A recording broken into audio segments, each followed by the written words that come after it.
ഞങ്ങളുടെ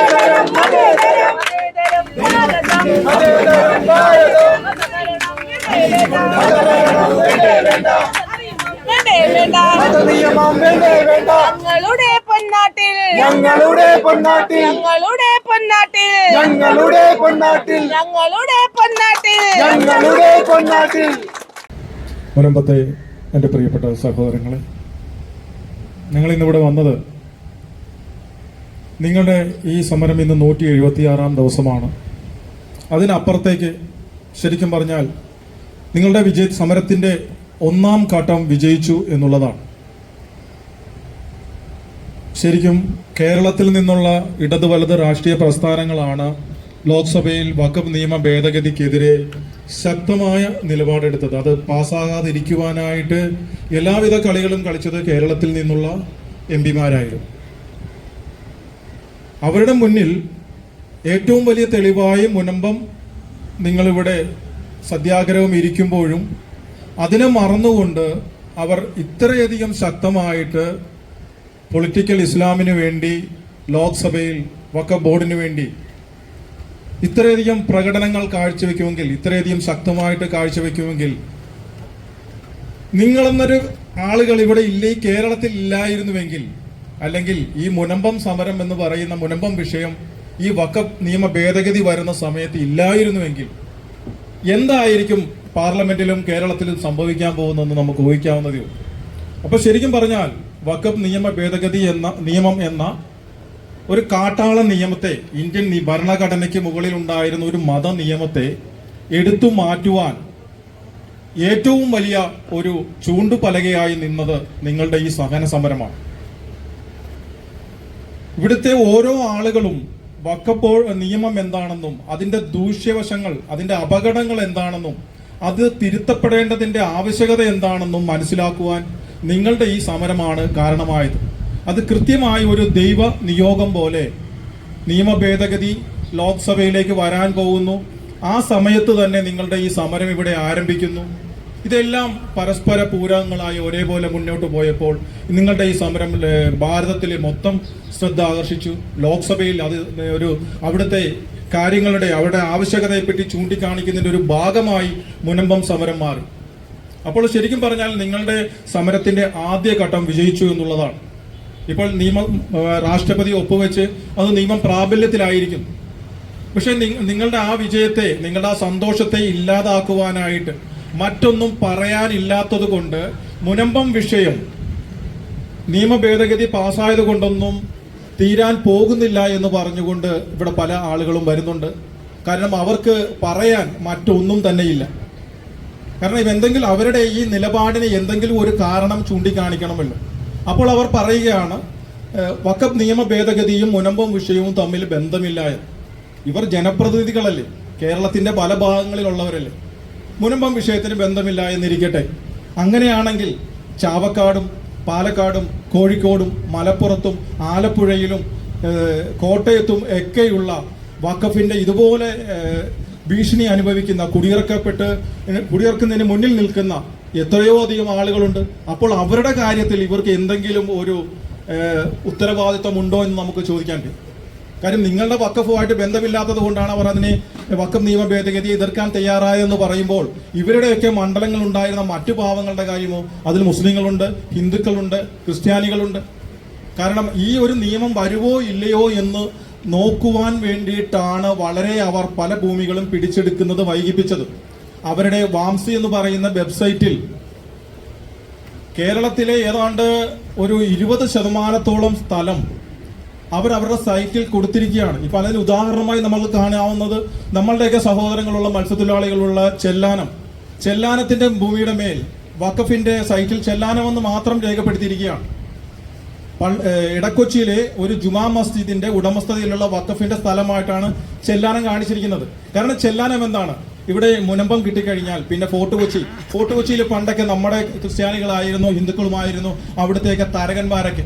ഇന്ന് തരകന്മാരെല്ലാവരും മുസ്ലിങ്ങളാണ്, അവരുടെ കൈകളിലാണ് ആ ബിസിനസ്. അപ്പോൾ ഏകദേശം ഫോർട്ട് കൊച്ചി അവരുടെ കൈകളിൽ എത്തിക്കഴിഞ്ഞു. അപ്പോൾ ചെല്ലാനം വരെ, ഒരു മുനമ്പം മുതൽ ചെല്ലാനം വരെ ഒരു നീണ്ട കടൽ തീരം അവരുടെ കയ്യിൽ എത്തുകയാണ്. അപ്പോൾ ഈ നിയമ ഭേദഗതി വന്നില്ലായിരുന്നുവെങ്കിൽ ചെല്ലാനവുമൊക്കെ അവരുടെ ആവശ്യമുള്ള സ്ഥലങ്ങൾ, ചെല്ലാനം ഫിഷിംഗ് ഹാർബർ ഉൾപ്പെടെ അവർ ആവശ്യമുള്ള സ്ഥലങ്ങളെല്ലാം ആരെയൊക്കെ കുടിയൊഴിപ്പിക്കാവെ കുടിയൊഴിപ്പിച്ചെടുക്കുമായിരുന്നു. അപ്പം നിങ്ങളുടെ ഈ സമരം കൊണ്ട് നിങ്ങൾ കൊടുത്തത് ഒത്തിരി ജീവിതങ്ങളാണ്. അപ്പോൾ നിങ്ങളുടെ രണ്ടാമത്തെ ഘട്ടം എന്ന് പറയുന്നത് ഇനിയിപ്പം അതിന്റെ ചട്ടങ്ങൾ വിജ്ഞാപനം ചെയ്യപ്പെട്ട് കഴിയുമ്പോൾ നിങ്ങൾ ഇനി നിങ്ങളുടെ പുതിയ വിജ്ഞാപനങ്ങൾ അനുസരിച്ചുള്ള കാര്യങ്ങൾ വക്കീലുമായിട്ട് ആലോചിച്ച് നിങ്ങൾ വീണ്ടും കോടതിയെ സമീപിക്കേണ്ടി വരും. അതിന് അധികം സമയം താമസമില്ല, അല്ലാതെ തന്നെ നിങ്ങളുടെ വിഷയങ്ങൾ നിങ്ങൾക്ക് നേടിയെടുക്കാൻ സാധിക്കും. ആദ്യഘട്ടം എന്ന നിലയിൽ നിങ്ങളുടെ റവന്യൂ അവകാശങ്ങൾ തടഞ്ഞുകൊണ്ടിരിക്കുന്ന ആ സ്റ്റേ വെക്കേറ്റ് ചെയ്യുക എന്നുള്ളതാണ്. പിന്നീട് വഖഫ് ബോർഡ് തെളിയിക്കേണ്ടത് വരും ഹൈക്കോടതിയിൽ. ഇതെങ്ങനെയാണ് സത്താർ സേട്ടിന്റെ കയ്യിൽ നിന്നും നമ്മുടെ ഫറൂഖ് കോളേജിന് കിട്ടി, അവിടെ നിന്നും നിങ്ങൾ വില കൊടുത്ത് വാങ്ങിയ ഭൂമിയിൽ എങ്ങനെയാണ് അവകാശം വരുന്നതെന്ന് അവർ തെളിയിക്കേണ്ടതായിട്ട് വരും. അത് അതിന്റെ ഒരു വഴിക്ക് നടന്നുകൊള്ളും. പക്ഷെ നിങ്ങളുടെ റവന്യൂ അവകാശങ്ങളെ തടയുന്നത് ഇല്ലാതാക്കി നിങ്ങൾക്ക് കരമെടുക്കാനും നിങ്ങളുടെ ഭൂമിയുടെ വിൽപ്പനയോ ഭാഗം വെപ്പഴോ അല്ലെങ്കിൽ ലോൺ എടുക്കുന്ന അങ്ങനെയുള്ള കാര്യങ്ങൾക്കെല്ലാം നിങ്ങൾക്ക് ഉരിയാൻ സാധിക്കും. അപ്പോൾ നിങ്ങളുടെ പ്രശ്നങ്ങൾ തീരുമാനം ഇനി അധികം നാളുകളില്ല. അപ്പോൾ അതുകൊണ്ട് തന്നെ നിങ്ങളുടെ ഈ സമരം ഒരു ചരിത്രത്തിന്റെ ഏടുകളിൽ, ഭാരതത്തിന്റെ ചരിത്രത്തിന്റെ ഏടുകളിൽ രേഖപ്പെടുത്തേണ്ട ഒരു സമരം തന്നെയാണ്. ഒരുവിധ ക്രമസമാധാന പ്രശ്നങ്ങളൊന്നും ഉണ്ടാക്കാതെ, ഒരു പോലീസിനെ പോലും, ഒരു റിസർവ് പോലീസിനെ പോലും ഇവിടെ വിന്യസിക്കാൻ ഇടവരുത്താതെ നിങ്ങൾ ഈ സമരം വളരെ നല്ല രീതിയിൽ കൊണ്ടുപോയി. ശരിക്കും ഞങ്ങളുടെ മുന്നിൽ ഇതെത്തുന്നത് ഇവിടുത്തെ മഹല്ല് കൂട്ടായ്മ, ഇവിടുത്തെ ചെറായി, മുനമ്പം, പറവൂർ മേഖലകളിലെ മഹല്ല് കമ്മിറ്റികളുടെ കൂട്ടായ്മ വഖഫ് ബോർഡിന്റെ നിലപാടിനെ പിന്തുണ നൽകി എന്ന് പറയുന്ന സുപ്രഭാതം പത്രത്തിൽ വന്ന ഒരു ചെറു വാർത്തയുടെ ഒരു പത്ര കട്ടിംഗ് ആണ് ആദ്യം ഞങ്ങളെ നിങ്ങളുടെ ഈ വിഷയത്തിലേക്ക് ശ്രദ്ധ കേന്ദ്രീകരിക്കുന്നത്. അങ്ങനെ ഞങ്ങൾ അതിനെക്കുറിച്ച് അന്വേഷിച്ചപ്പോഴാണ് നിങ്ങളുടെ ഈ പ്രശ്നങ്ങൾ ഞങ്ങൾക്ക് മനസ്സിലാവുന്നത്. അതിനോടൊപ്പം തന്നെ മറുനാടൻ മലയാളിയുടെ പീയൂഷ് ഇവിടെ വന്നു. അതിനുശേഷം കാസയുടെ ജെൻസൺ മുൻകൈയെടുത്ത് ഷക്കീന ടെലിവിഷനെ ഇവിടേക്ക് എത്തിച്ചു. അതിനു മുമ്പ് തന്നെ ഈ മഹല്ല് കമ്മിറ്റിയുടെ കൂട്ടായ്മ വഖഫ് ബോർഡിന്റെ നിലപാടിന് പിന്തുണ പ്രഖ്യാപിച്ച വാർത്ത ഞങ്ങൾ പുറത്തെത്തിച്ചു. ഇങ്ങനെയൊക്കെ നിൽക്കുമ്പോഴത്തേക്കാണ് നമ്മുടെ വയനാട്ടിൽ ഒരു ദുരന്തമുണ്ടാകുന്നത്. വയനാട്ടിൽ ദുരന്തമുണ്ടായി, അവിടെ പലരും സഹായഹസ്തങ്ങളുമായിട്ട് മുന്നോട്ട് വന്നു. ഒത്തിരിയേറെ ആളുകൾ വീടുകൾ ഓഫർ ചെയ്തു. അപ്പോൾ വീടുകളുടെ ഓഫർ ചെയ്ത കണക്കുകൾ വരുമ്പോൾ ഏകദേശം അവിടെ വയനാട്ടിൽ ആവശ്യമുള്ളതിന്റെ ഏതാണ്ട് ഒരു 140ഓളം വീടുകൾ അധികമാണ്. ഇങ്ങനെ ഇരിക്കുമ്പോഴാണ് KCBC രംഗത്തെത്തുന്നത്. 101 വീടുകൾ വയനാട്ടിൽ ഞങ്ങൾ വെച്ചു കൊടുക്കും. ഞാൻ ആലോചിച്ചു, ഓരോ ഇടവക എടുത്താൽ പോലും വാടക വീട്ടിൽ താമസിക്കുന്നതും നല്ലൊരു സുരക്ഷിതമായ വീടില്ലാതെ പെൺമക്കളുമായിട്ട് കഴിയുന്ന മിനിമം ഒരു 10 കുടുംബങ്ങളെങ്കിലും ഒരു ഇടവകയിലുണ്ടാവും. അത് ലാറ്റിൻ രൂപതയിലായാലും സീറോ മലബാർ രൂപതയിലായാലും. എന്നിട്ടും ഇവരിത് കാണിക്കുന്നു. അതുപോലെ തന്നെ ഇവിടുന്ന് മൂലമ്പള്ളിയിൽ നിന്ന് കുടിയിറക്കപ്പെട്ട ആളുകൾ ഇന്നും പല സ്ഥലത്തും ഗതികിട്ടാത്ത പ്രേതങ്ങളെ പോലെ അലഞ്ഞു തിരിഞ്ഞ് നടക്കുകയാണ്. വാടക വീടുകളിൽ താമസിക്കുന്നവരുണ്ട്, ബന്ധു വീടുകളിൽ താമസിക്കുന്നവരുണ്ട്, ലോഡ്ജ് മുറികളിൽ താമസിക്കുന്നവരുണ്ട്. 4 പേർ അതിൽ ആത്മഹത്യ ചെയ്തു. അവസാനത്തെ ആത്മഹത്യ എന്ന് പറയുന്നത് ബന്ധു വീട്ടിലെ കുത്തുവാക്കുകൾ സഹിക്കാതെ അവിടെ നിന്ന് ഇറങ്ങി പോരുന്ന വഴിയിൽ ട്രെയിൻ വരികയും പെട്ടെന്നുണ്ടായൊരു തീരുമാനത്തിൽ ട്രെയിനിന് മുന്നിലേക്ക് എടുത്ത് ചാടി ആത്മഹത്യ ചെയ്തതുമാണ്. അപ്പോൾ ഈ വാർത്ത എനിക്ക് ശരിക്കും പറഞ്ഞാൽ ഒത്തിരി വേദനയുണ്ടാക്കി. KCBCയുടെ നിലപാട്, നമ്മുടെ ബൈബിൾ വചനം പറയുന്നുണ്ട്, മക്കൾ തിന്ന് വിശപ്പടക്കിയിട്ട് വേണം മക്കൾക്ക് കൊടുക്കാനുള്ള അപ്പക്കഷ്ണങ്ങൾ എടുത്ത് നായ്ക്കൾക്ക് എറിഞ്ഞു കൊടുക്കേണ്ടത്. അല്ലാതെ മക്കൾ വിശന്നിരിക്കുമ്പോൾ ആ അപ്പക്കഷ്ണങ്ങൾ എടുത്ത് നായ്ക്കൾക്ക് എറിഞ്ഞു കൊടുത്ത് അഹങ്കാരം കാണിക്കരുത്. അപ്പോൾ ഞങ്ങൾ ഫേസ്ബുക്കിൽ എഴുതി, ഇതേ വാക്യം തന്നെ ഞങ്ങൾ ഫേസ്ബുക്കിൽ ഈ 101 വീടുകൾ KCBC വെച്ചു കൊടുക്കാൻ പോകുന്നതിനെ വിമർശിച്ചുകൊണ്ട് ഞങ്ങൾ എഴുതി. അവിടെ ആവശ്യത്തിലേറെ വീടുകളായി കഴിഞ്ഞു. ആ വീടുകൾ നിങ്ങൾ മൂലമ്പള്ളിയും കൂട്ടിക്കലും ഇടുക്കിയും ഉൾപ്പെടെ ഭവനരഹിതരായിരിക്കുന്ന ആളുകൾക്ക് വീതിച്ചു കൊടുക്കണമെന്ന് എഴുതി. അന്നത്തെ ദിവസം രാത്രിയാണ് ഈ വാർത്തയും എടുത്ത് ഞാൻ ജോഷി അച്ഛന് വാട്സപ്പിലൂടെ ഇട്ടുകൊടുക്കുന്നത്. കാരണം എനിക്കറിയാം അദ്ദേഹത്തിന്റെ രീതി എന്താണെന്ന് എനിക്കറിയാം, അദ്ദേഹത്തിന്റെ നിലപാട് എന്താണെന്ന് എനിക്കറിയാം. അതുപോലെ തന്നെ ലാറ്റിൻ സഭയിൽ അല്പമെങ്കിലും വിശ്വസിക്കാവുന്ന നിലപാടുണ്ട് എന്ന് നമുക്കൊരു ഉറപ്പുള്ള ഒരു വൈദികനാണ് ഫാദർ ജോഷി മയ്യാറ്റിൽ. ഫാദർ ജോഷി മയ്യാറ്റിൽ അച്ഛന് ഒരു ആദ്യ കാലഘട്ടത്തിൽ ഒരു കോൺഗ്രസ് ചായ്വ് ഉണ്ടായിരുന്നു. അതുകൊണ്ട് തന്നെ ഞങ്ങൾ BJPയെ സപ്പോർട്ട് ചെയ്യുന്നത് കൊണ്ട് തന്നെ അച്ഛനുമായിട്ട് പല കാര്യങ്ങളിൽ ഇടയ്ക്ക് പിണങ്ങും, വീണ്ടും സ്നേഹിക്കും, വീണ്ടും പിണങ്ങും, ഇങ്ങനെയൊക്കെയാണ്. അങ്ങനെ അന്ന് രാത്രി ഞാൻ ഈ 101 വീടിന്റെ KCBC കൊടുക്കാൻ പോകുന്നതിന്റെ വീടും നിങ്ങളുടെ ഈ പ്രശ്നവും ആയിട്ട് അച്ഛനിട്ട് കൊടുത്തു. അപ്പോൾ അച്ഛൻ തിരിച്ചു ചോദ്യങ്ങൾ എനിക്ക് ഇട്ടു. തിരിച്ച് ഞാനുമായിട്ട് അച്ഛനും ഞാനും തമ്മിൽ വാട്സപ്പിലൂടെ അങ്ങോട്ടും ഇങ്ങോട്ടും വാഗ്വാദങ്ങളായി. അങ്ങനെ കുറേയധികം കാര്യങ്ങൾ ഇത് സംബന്ധിക്കുന്ന മുനമ്പത്തെ ഇത് സംബന്ധിക്കുന്നതും വഖഫിന്റെ ക്രൂരതകളെ സംബന്ധിക്കുന്നതും വഖഫ് കൊണ്ടുള്ള ദോഷങ്ങളെ സംബന്ധിച്ചും എനിക്കറിയാവുന്ന രീതിയിൽ, അന്ന് അധികം ഇതിനെക്കുറിച്ച് പഠിച്ചു തുടങ്ങിയിട്ടില്ല, എനിക്കറിയാവുന്ന രീതിയിലെല്ലാം ഞാൻ അച്ഛൻ അങ്ങോട്ട് ഇട്ടുകൊടുത്തു.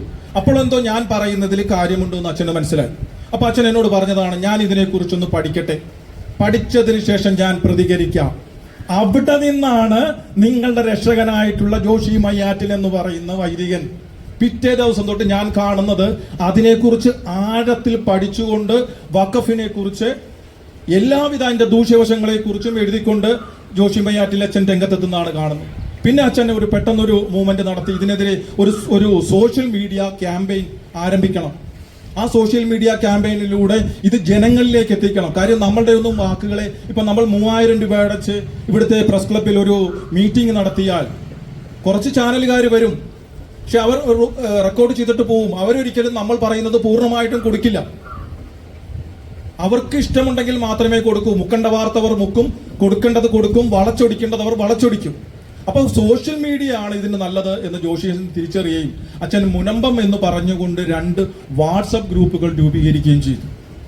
അന്ന് ഞങ്ങൾക്ക് ഇത് ചെയ്തത് കാസയുടെ ലേബൽ ഉപയോഗിക്കാതെ, ആരും കാസ എന്ന് പറയാതെ ജോഷി അച്ഛന് വേണ്ടുന്ന കാര്യങ്ങളെല്ലാം ചെയ്യുക, കാസയുടെ മറ്റു പ്രവർത്തനങ്ങളെല്ലാം മാറ്റിവെച്ചുകൊണ്ട് ജോഷി അച്ഛന് വേണ്ടുന്ന പിന്തുണ കൊടുക്കുക. അങ്ങനെ വീഡിയോകൾ, പോസ്റ്ററുകൾ, കൊച്ചു കൊച്ചു റീലുകൾ, ഇങ്ങനെ പലതും പല രീതിയിൽ എത്തിച്ച് അവിടെ നിന്നാണ് ജോഷി അച്ഛന്റെ പോരാട്ടം തുടങ്ങുന്നത്. ഒപ്പം ഞങ്ങളുടെ പുറകിൽ നിന്നുള്ള സപ്പോർട്ടും.